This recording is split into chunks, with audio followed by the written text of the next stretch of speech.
अपनी मंजिल तक पहुंचने के लिए हम सबको रास्ता तय करना होता है और सफ़र के बाद मिलने वाली मंजिल अगर हमारी मनचाही ना हो तो उसकी बात ही कुछ और है। और क्या हो अगर सफ़र ख़त्म ही ना हो? क्या होगा अगर रास्ता अनंत हो? क्या होगा अगर आप उस रोड पर निकल पड़े हो जो रास्ता आपकी मौत की ओर ले जाता हो? हम चलते हैं ना ख़त्म होने वाली सड़क की तरफ। विनय और उसके 7 दोस्त अमीर बाप के बिगड़े हुए लड़के थे। उन्हें ना तो गरीबों की परवाह थी और ना ही फिक्र। उनका जो मन करता वह वही करते थे। उनका कोई कुछ बिगाड़ने वाला नहीं था। लेकिन कभी ना कभी ऊंट पहाड़ के नीचे आता जरूर है, कभी जल्दी तो कभी देर से। एक दिन रात में विनय और उसके 7 दोस्त पासी के एक गांव में चले गए। गांव में गरीबों के पास अपने मुर्दों को गाड़ने की जगह भी नहीं थी, इसलिए उन्हें गांव की सड़क के किनारे गाड़ दिया जाता था। इसी सड़क के किनारे एक बोर्ड पर लिखा हुआ था कि हमें आराम से सोने दो, हम आपको आराम से सोने देंगे।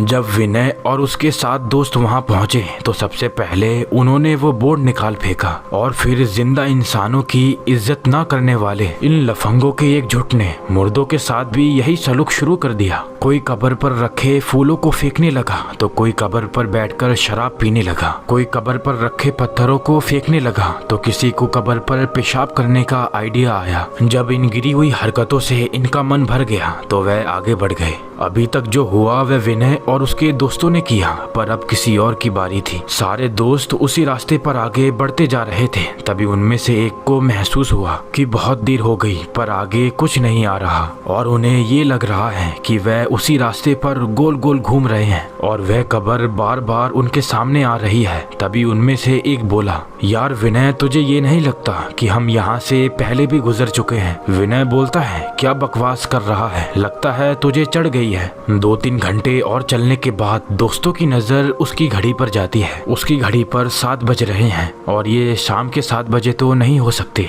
मतलब ये सुबह के 7 बजे हैं। अब वो सब इस बात को समझ जाते हैं कि ना तो ये रोड खत्म हो रहा है और ना ही रात। वो रास्ते पर थके हारे चले जा रहे थे। तभी उनके सामने एक चुड़ैल आकर खड़ी हो गई। उसके बालों से उसका पूरा मुंह छुपा हुआ था, केवल उसकी एक लाल आंख नजर आ रही थी। इससे पहले वो डर के मारे भागते वो बोली, हमने कहा था ना कि हमें सोने दो, कहा था ना हमने। ये कहते हुए उसने अपने हाथों में रखा एक भाला सारे दोस्तों की तरफ फेंका। वह भाला उनमें से एक के सीने में आकर लगा और उसकी मौत हो गई। घर से निकले तो 8 थे पर अब वो केवल 7 बचे थे। वह वहां से भागने लगे। तभी उनके सामने एक पिशाच आकर खड़ा हो गया। उसके चेहरे पर ना तो कान थे ना ही नाक, बस एक आंख और एक मुंह था। तभी वह पिशाच बोला, हमने कहा था ना कि हमें सोने दो, कहा था ना हमने। तभी उस पिशाच ने अपने दोनों हाथ ऊपर किए और देखते ही देखते उसके आसपास के पेड़ उखड़ने लगे और वह पेड़ उन दोस्तों के ऊपर गिरे।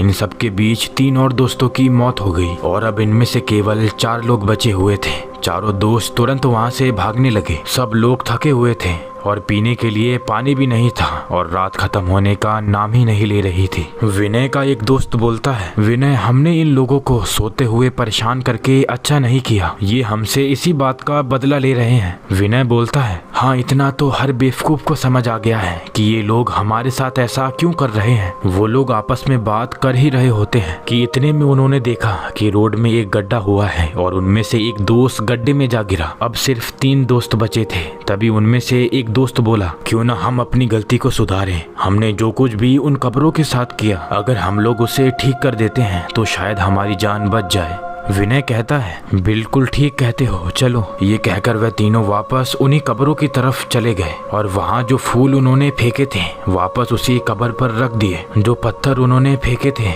वो वापस वहाँ पर लगा दिए। जो शराब की बोतल कब्र पर रखी थी वहाँ से हटा दी और जिस कब्र पर पेशाब की थी उसे भी उन्होंने साफ कर दिया। वह ये सब कर ही रहे थे, तभी आसमान में से एक चुड़ैल उड़ती हुई आई और एक को ले गई। अब वो 2 ही बचे थे। विनय का दोस्त बोलता है, अब हम क्या करें विनय, हमने तो सब कुछ सुधार दिया, तब भी कुछ फर्क नहीं पड़ा। विनय बोलता है, तुम्हें याद है सबसे पहले हमने वो बोर्ड निकाल कर फेंका था। विनय का दोस्त बोलता है, हाँ हाँ बिल्कुल ठीक कह रहे हो, आओ उसे ठीक करके वापस लगा दिया जाए। ये कहकर दोनों वापस बोर्ड को लगाने लगे। तभी उनके सामने वही चुड़ैल और पिशाच आ गए और उनकी तरफ बढ़ने लगे। ये देखकर वह दोनों और तेजी के साथ बोर्ड को उस पुरानी जगह पर गाड़ने लगे। और इससे पहले कि चुड़ैल और पिशाच उनके सामने पहुंचते, उन्होंने बोर्ड को पुरानी जगह पर अच्छे से लगा दिया। और देखते ही देखते चुड़ैल और पिशाच दोनों गायब हो गए और अब धीरे धीरे आसमान में से अंधेरा जाने लगा और सुबह हो गई। बचे हुए दोनों दोस्त अपनी गाड़ी में बैठकर भाग गए। अब इन सोते हुए लोगों को दोबारा कोई परेशान नहीं करेगा।